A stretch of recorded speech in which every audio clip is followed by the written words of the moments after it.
உன்னுடைய நாடு எது? இந்த உலகமே என் நாடுங்க. நான் போகாத தேசமே கிடையாது, எனக்கு தெரியாத ஆளுகளே கிடையாது.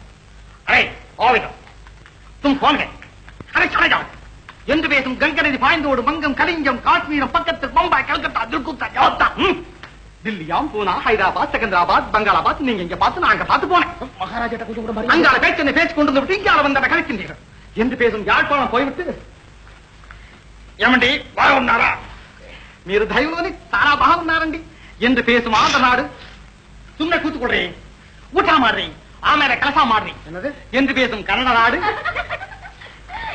மனசிலாயது மனசிலாய் என்று പറഞ്ഞால் மனசிலாயது மனசாவதோ மனசிலாய் என்று பேசும் கேரள நாடும் சென்று விட்டு கடைசியாக அங்கும் இங்கும் எங்கும் உள்ள நாடுகளும் போற்றுகின்ற நாடா, புண்ணிய நாடா, கண்ணியமான நாடாம், காப்பியம் தொல்காப்பியம் இலக்கியங்கள் ஏற்றி தந்த நாடாம், பாக்கள் பாமாரைகள் அருட்பா பொருட்பா வெண்பா ஆட்சி தந்த நாடாம், இயற்கலை இசைக்கலை நாடக்கலை நடனக்கலை பரதக்கலை சித்திரக்கலை பாதுகாத்த நாடாம், அறிஞர்கள் கலைஞர்கள் கவிஞர்கள் நாவலர்கள் பாவலர்கள் பரிபடித்த நாடாம், நாட்டியங்கள் போட்டியிலும் ஆடிலும் சிமாட்டிகள் நிறைந்திருக்கும் நாடாம், வந்தாரை வாழ வைக்கும் முரசு கொட்டி தலைவணங்கா கொடி பறந்த நாடாம், வள நாடாம், வைர நாடாம், தென் நாடாம், தேன்பாயின் நாடாம், திருத்தமிழ் நாடாம், தமிழ்நாட்டிற்கு வந்துவிட்டேன் அரசே. அடே அப்பா,